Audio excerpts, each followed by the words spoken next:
All right. Hey, welcome back to the Go for CEO channel. This is John the Bomb. Building others means business. And hey, super excited. I'm actually not bringing you someone from Clubhouse. I'm bringing you someone live, someone that I've met and someone that I've broken bread and someone that I've been really getting to know, man. This guy is a powerhouse. Recently, I had a client I do business with, and he asked me this really interesting question about sales tax. And I'm like, oh, wait, I've got a guy, right? So super excited. Go for CEO community. Stay tuned, stay impacted here. You're going to be getting some great value. This CEO founder just has a vision of where he's going and super excited to have him on. So Mr. Faraz Khan from Khan and Associates CPA and much more than that. These guys are just rocking the world out here in Illinois. So thanks for coming on, Faraz. Thank you so much for having me. I really appreciate this, John, and I'm excited to talk about our business and help others understand what it takes to launch their own or grow their own. So looking forward to it.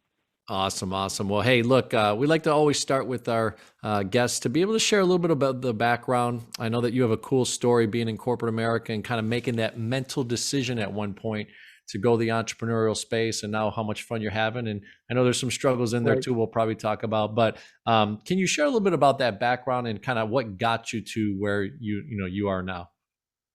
Yeah, so I did start. My whole career has been in tax. I did work for a couple of Fortune 500 companies out on the East Coast. Worked for a Big Four public accounting firm, KPMG, and then after that, I was working for a good-sized private firm here in the Illinois area for about 6 years.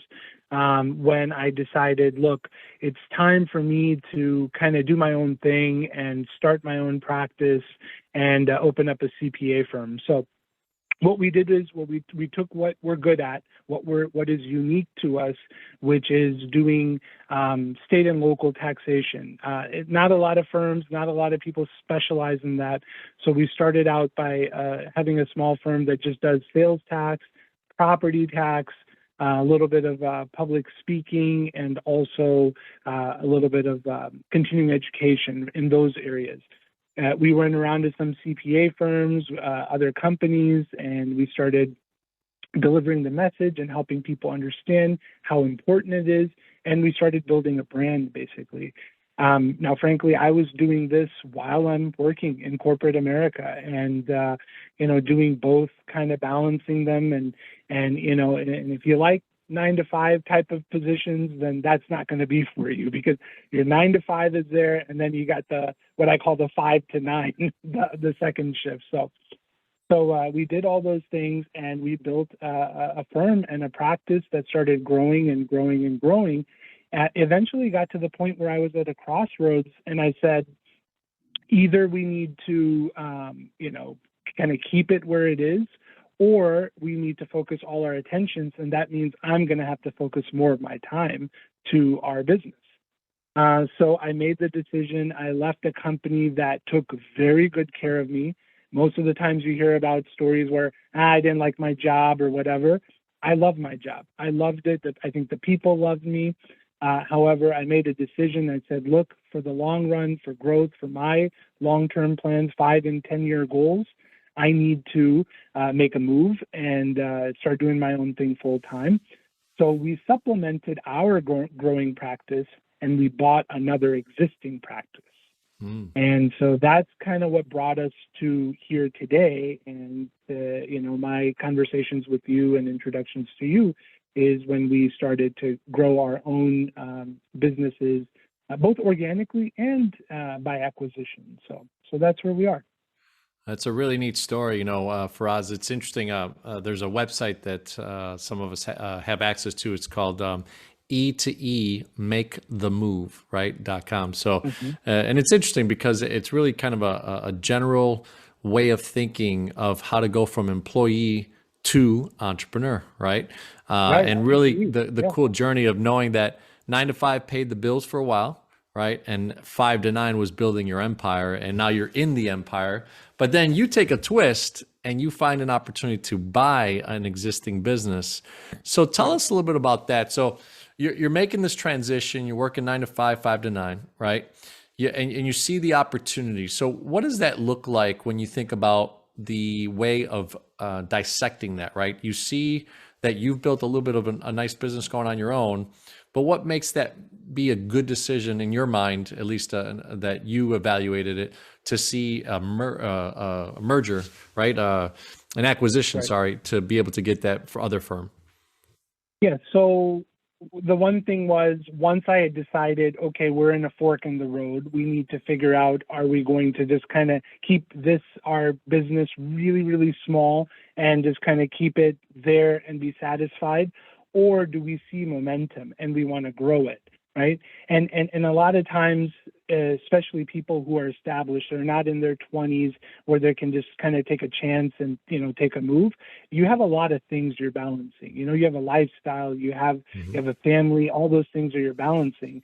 And so it's like, all right, well, this will do okay, but we have a certain expectation in our lives.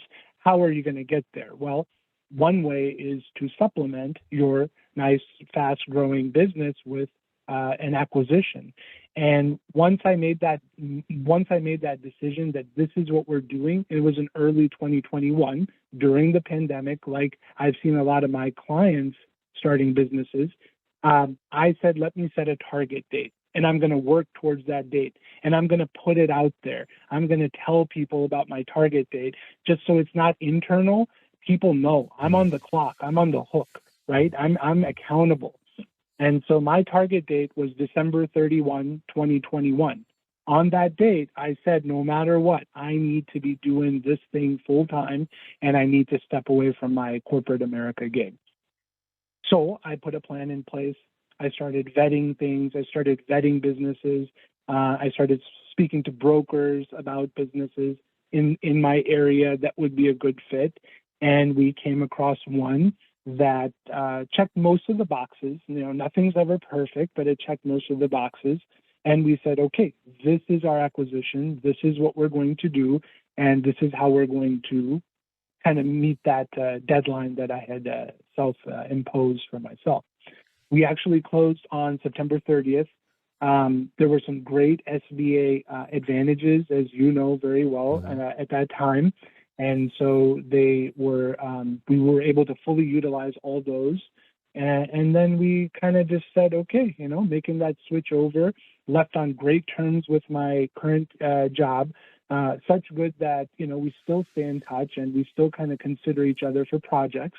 So advice to people, don't ever burn a bridge. You never know, how you might be able to use it. But then after that, it became full steam ahead with this business. And as you alluded to, there are always ups and downs. It's not always smooth sailing. There's a lot of things that can, potentially cause issues, but you have to keep working through them, and you have to be persistent and keep going through it. I love the way describe that, right? Kind of the journey of the mindset of how you're switching gears, right? You actually put a goal in front of you, and I love that you told the world, right? Like you're putting yourself accountable. I think a lot of people, unfortunately, don't use that as a tool in their toolbox to put accountability out there. So it's really great to hear that. So let me ask you something. Were you just to get a little bit minutia on it, on when you were building kind of your business from 5 to 9, did you incorporate? How did you start to set up the structure, or was it at least an individually kind of more like a sole prop? So that way it gets us to how you structured it, so that your current 5 to 9 was able to have the capacity to buy another business.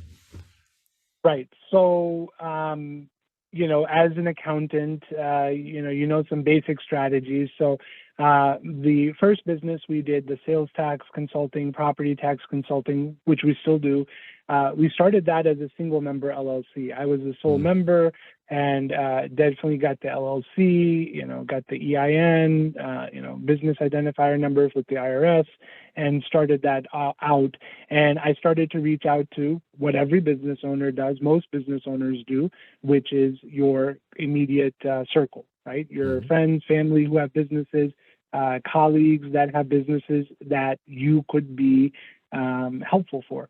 Well, with those friends who have businesses and actually have businesses in the government contracting space, are the ones that I reached out to. And then from there, they introduced me to other corporations, large billion-dollar corporations that they are members of, where they buy their goods from. And they said, look, you need someone like this to help other members of this reseller community that they call themselves and understand the business. So they got me speaking engagements and things like that, which helped further build the brand. With our CPA firm, we did a traditional partnership. I did it with my wife. She actually had left her career a couple years earlier, and we said, hey, look, if you're not doing anything, then why don't you help out with this and do some training? And, you know, she was skeptical at first. She's like, it's not, I don't know if it's for me.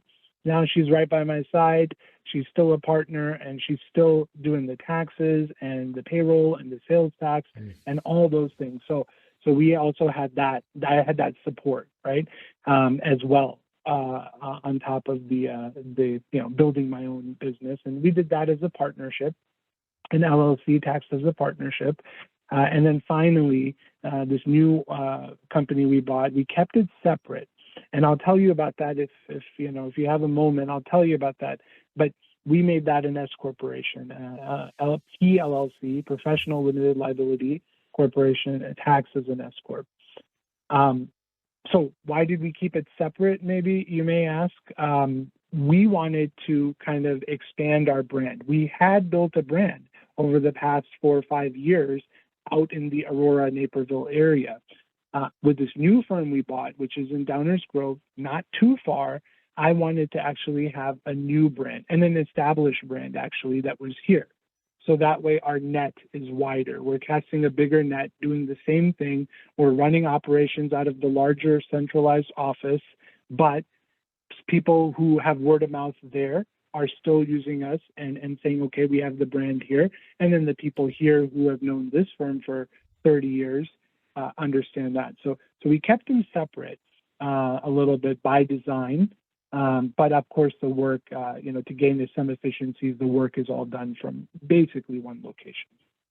Nice. So you start to frame out the way that you're going to put this thing together. You decide when you acquire to actually keep it separate, right? And do that kind of realm. So help me understand here. So I'd love to hear this impact where it's you and your wife, you're a partnership, you're growing. And now you buy a company that has employees. And a lot of times we talk about in the CEO community, which is employee engagement. It's no easy task to take over someone else's people and then kind of integrate that. So if you don't mind going into kind of maybe those first 60, 90, 120 days of how you looked at that, and did it become something different, or did you lean on some experience maybe of leading people in corporate America? That's exactly right. Leading people in corporate America gave me the skill set. I was a director of tax for a good-sized company. We had 15, 16 people in our group, and that's what I leaned on, those experiences, those interactions, that trust building when I came in here and said, okay, it's a new person, a new face. And I had a specific goal in mind. And my goal was that I want to give people, if they want it, more responsibility. And I want to trust them, and I want to train them, and I want to show them that they can really contribute even more than whatever they were doing now. So my goal was, I want to teach everybody at least one new thing, one new skill that they weren't currently doing when they got there, right? And I encourage honest feedback. If this skill, if this opportunity isn't for you, let me know. As we get to work together, we'll find new ways to give you that one new skill, not only for my benefit, but for their benefit too. Skills are marketable. I'm a very open-minded person. I know that you have to grow your staff, you have to teach them more tools, and you have to be open-minded about the world, that they may get other opportunities, especially in this day and age. So you have to make sure that you're not only helping them, you're helping your business, and you're keeping them engaged so they want to stay in your business and they don't want to go somewhere else and do something else, right? That's really, it's a wise way to think, right? And it's neat that you had that experience, right? Because a lot of times, sometimes when you get a new team, It's hard to transition. It's hard to take those first 60 days, maybe to get to know the individual, right? And that I love that I guess that strategy, right? To be able to layer on one more competency for that Hmm. individual, for them to feel not only desired, right, but for them to think, hey, I know something new and that's marketable for me and on the outside as well, right? So while still thinking of it as like, hey, this team, this place, this moment and right now. So awesome Right. stuff. So now Yeah. you're getting into it. You acquire a business. Tell us a little bit about the marketing and some of the things that you do to be able to kind of expand that fishbowl, right? So it's a lot of times you take a sole proprietor, you take a small business, they think of it in their kind of local area. But I know you, Mhm. like you said, you speak nationwide, you do things. So what are some marketing tools and things that you use to share with other people? Right. So, in the traditional accounting CPA practice, and the one that we took over, that we acquired, there was not a lot of marketing. It's word of mouth. I'm very established in the community. If I have some natural attrition every year, let's say 3, 4, or 5%, I'm getting 7, 8%. The business is net growing. Mm, And so didn't have a lot of that. But with us and our take and our previous firm, because we did it from scratch, the Facebook marketing, the boosted posts, getting information out there, doing some of the community engagement, partnering with other organizations, those type of things. Those are things that we're bringing here now. We just recently revamped the Facebook. Well, actually, we just recently started the Facebook page, the first Facebook page for this firm. Same thing with Instagram. And we went out right now. This is a really hot topic, ERC, employee retention credits. So we went out and we've been getting a lot of clients, a lot of credits, and we've been asking them for video or just kind of written testimonials so that we can post out there and show others. One happens to be a children's charity, which was great because it's a great organization out in Geneva, Illinois, and they need the money. And it shows other nonprofits that, hey, because you're nonprofits doesn't mean you can't qualify for these amazing federal government programs. And so they're putting the word of mouth out, and they're actually giving us a video testimonial for it. So those are the type of things that we've learned through our past handful of years, and we're starting to incorporate now with the new firm too. I love it. I love it. So, it's interesting. You're taking some of the things that even as a small organic growth business learned to be able to implement into a structured, already established business, right? And Right, right, adding like rocket fuel to it, probably. So that's really cool right. stuff to hear. Yeah. So here, Hmm. how did you handle also just kind of the integral part of cash flow? Employee pay, paying employees, all that type of stuff. What did you start to pick up on? Obviously, as CPA, you kind of know that stuff, but it's interesting to Right. buy a new acquisition firm and how that starts to play out. So a little bit of that story. Yeah. So it is very different. For anybody who has not acquired a company or a firm or has started your own, they are different animals for sure. I will tell you that. The When you do, well, we did an SBA government loan for this for the acquisition, which most intangible firms that are service related firms, they're really usually a good fit for that. Most, but not all, I'll say. But when we got that, there was actually a little bit of cash working capital built into that loan, actually. And it just gives you a little bit to kind of get you going. When we closed was probably about the quietest time of the cash flow season, I'll call it, for our business. Late September, early October, things are quiet generally. You don't have a lot of projects going on, especially in a tax heavy firm. So there were a couple lean months there, 2, 3, but it was planned. If you work with a great banker and a great partner, they're going to kind of help you plan that cash flow out. And John, you have a lot of experience in this, but banks are actually there to support you and your banker when you're doing those deals to make sure that they're setting you up for success. right? So that was built in, and that was kind of nice to go. And then once the season started, I mean, it's, for in our firm, it's it's, you have more cash than you know what to do with for a while, right? Because you got to make it last the whole year for the most part.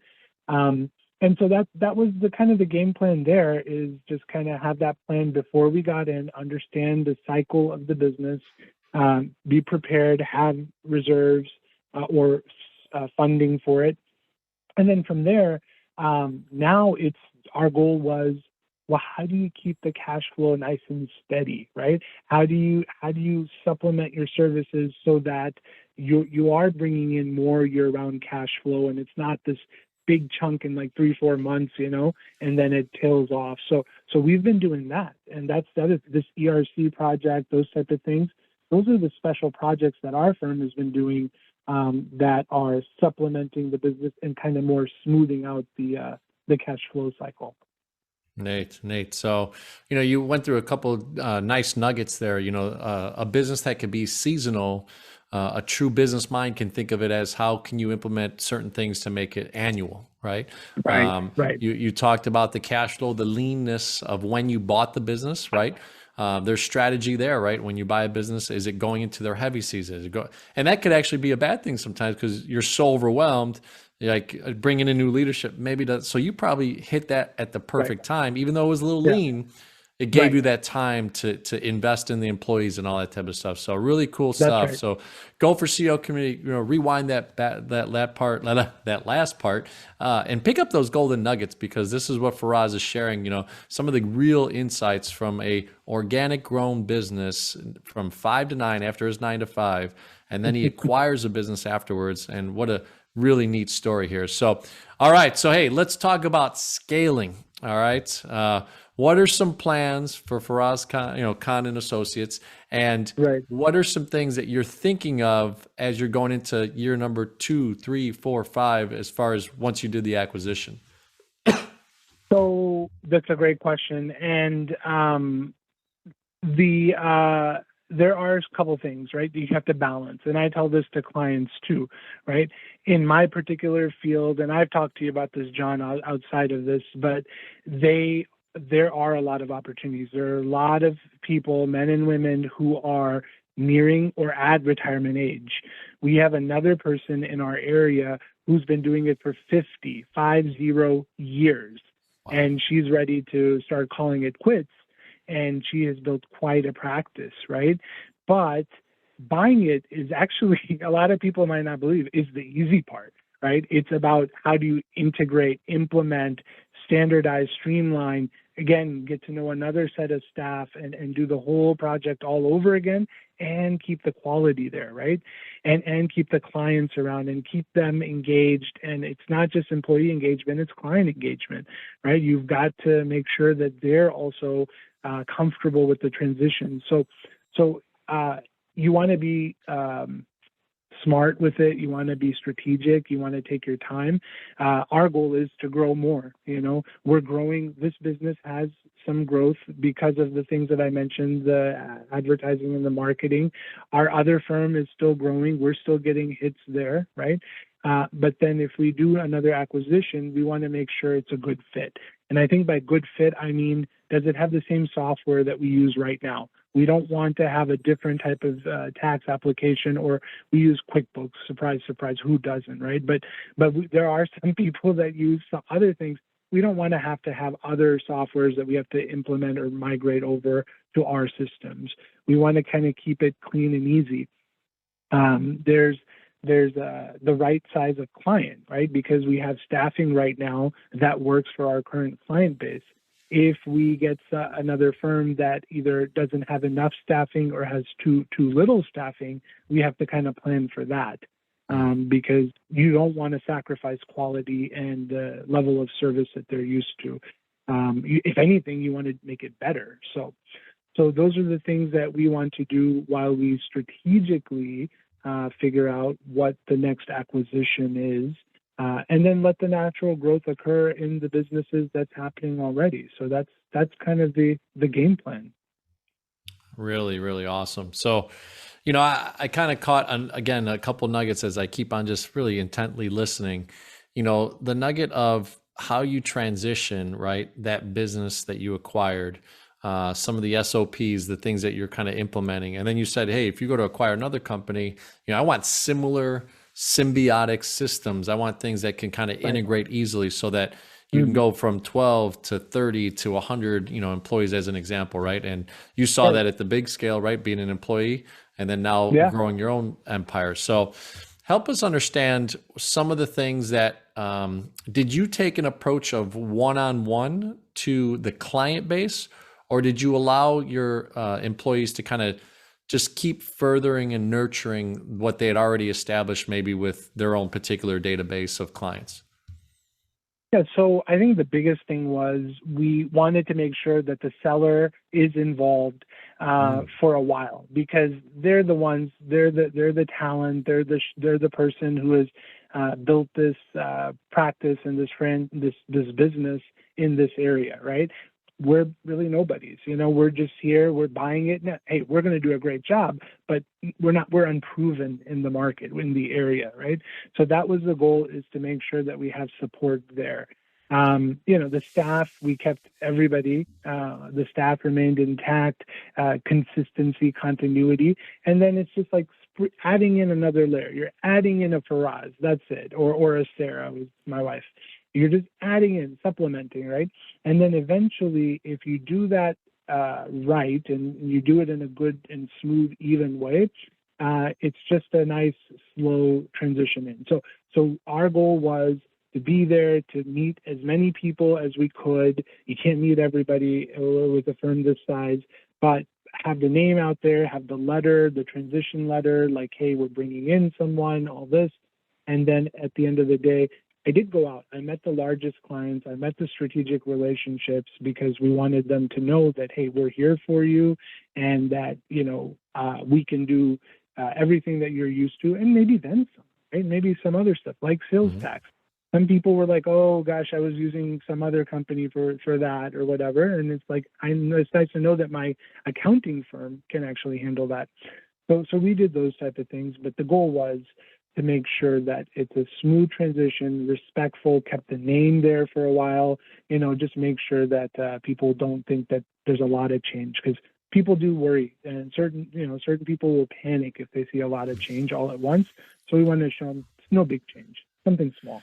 Yeah, and I think sometimes the competition takes advantage of that fear, right? I know in the That's banking right. world, when a bank gets taken over, technically nothing's Mm, really going to change, but it's right. always a fear in the marketplace, right? What's going to happen? How are they going to treat me? And as a wise business commercial banker, sometimes you lean on that fear a little bit, especially in the Right. business world, right? So I Yeah. would think it's the same in that. So kudos to you for knowing that, having the insight, and kind of putting those propellers in motion to make sure that it's a nice transition. So Yeah. hey, as we kind of end the interview here, we'd love to ask the three main questions, right? So client experience is for CEO, right? E is for engagement, and O is for operational excellence. And you've kind of touched on all of them, but I'd love to get kind of that high level value add proposition from your eyes and Khan and Associates. So when you think about truly client experience, what do you think is kind of the differentiator in your mind for your agency?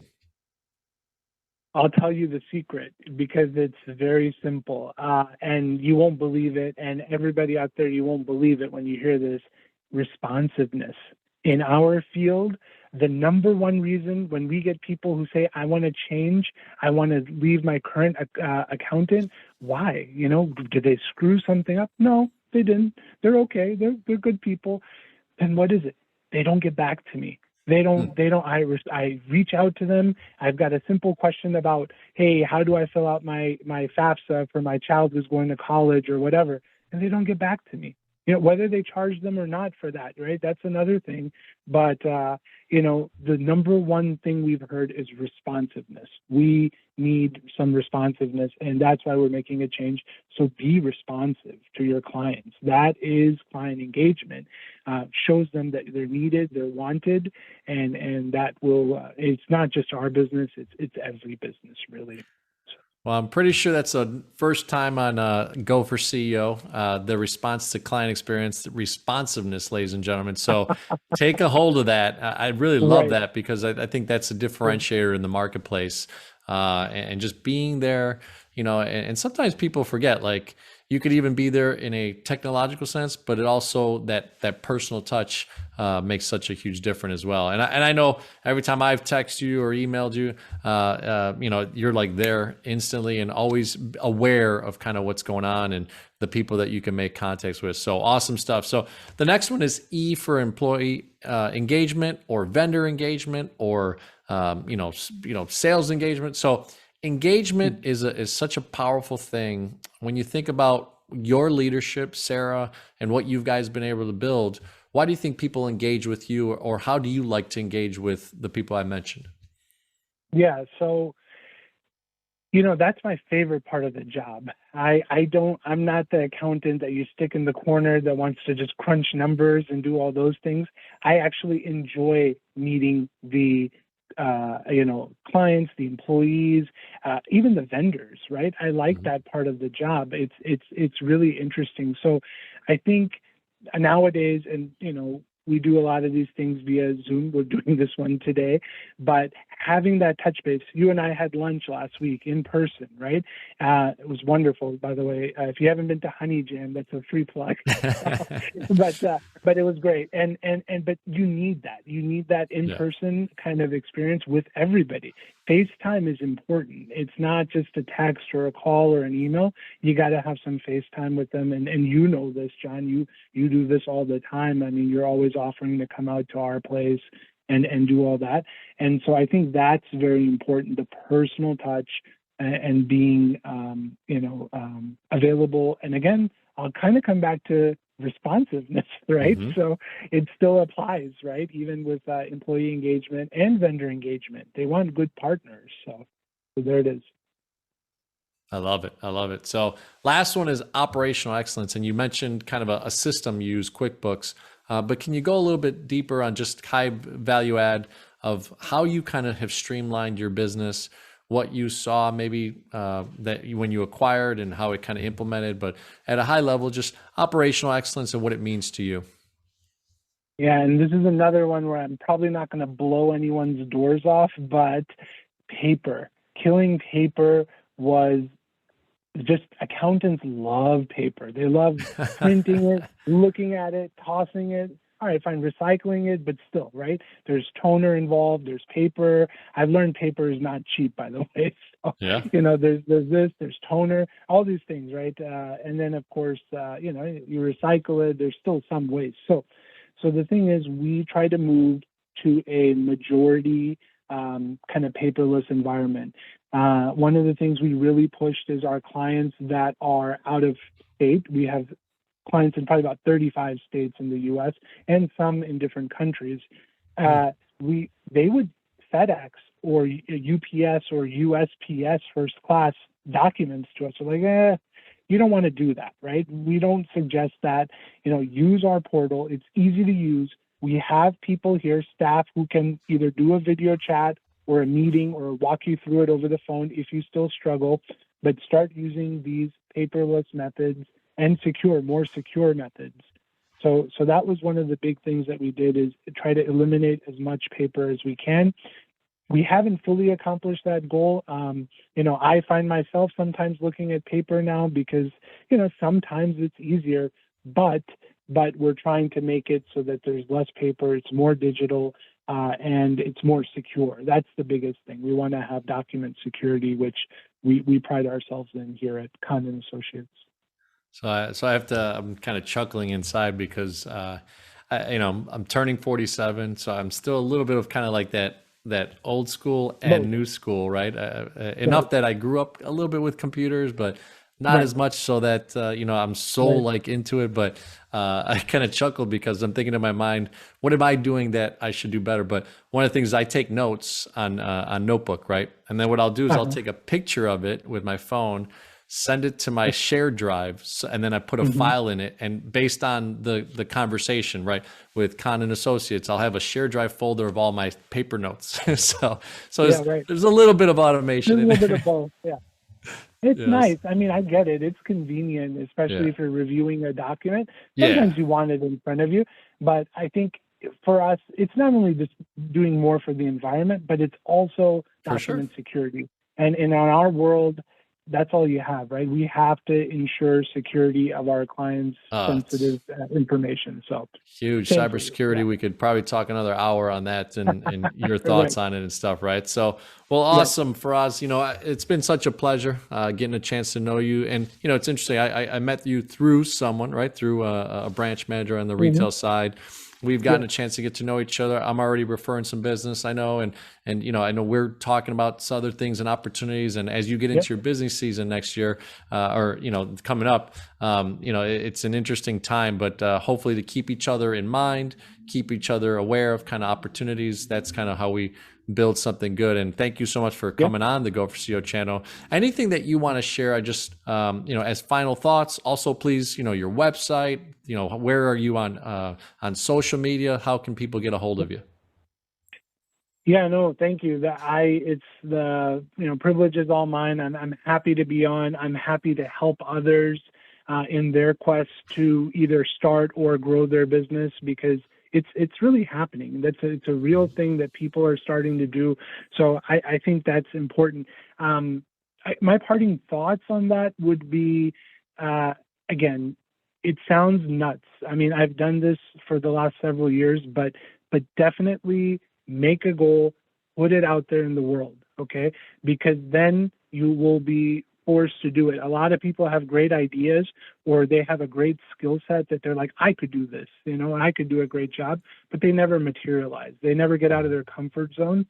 Put it out there, take a chance, be strategic about it. Don't just, check, make sure there's water there, but then jump in, and do it, and go out there and lead a great company, and be the next person on John's channel here, and do that. So that's my kind of words of wisdom and guidance about actually getting out there and pushing for it, and just pushing to the next barrier and so on. Our firm is simple. We actually have one of those new .cpa domains only for licensed CPA firms. So it's thefirm.cpa, THEFIRM.cpa. We're also on Facebook as well, and under Khan and Associates, and also on Instagram. We're growing that side of it, and we hope to see you guys on there, and we hope that you'll reach out to us if you have any questions. Awesome, brother. Well, hey, thank you so Yeah. much again. And Go for CEO community, leave some comments on here. I know Faraz will interact, and you'll see it on LinkedIn. You'll see it on Facebook. You'll see it on YouTube, obviously. And then we're also going to drop it on iTunes and some of the other social media channels. So, Faraz, awesome stuff. We typically like to have someone back every 6 to 12 months just to kind of update, build a little bit of a tribe behind for Khan and Associates, Yeah. and just everything that Yeah. you're doing, and kind of seeing the journey with you. So hopefully you'll come back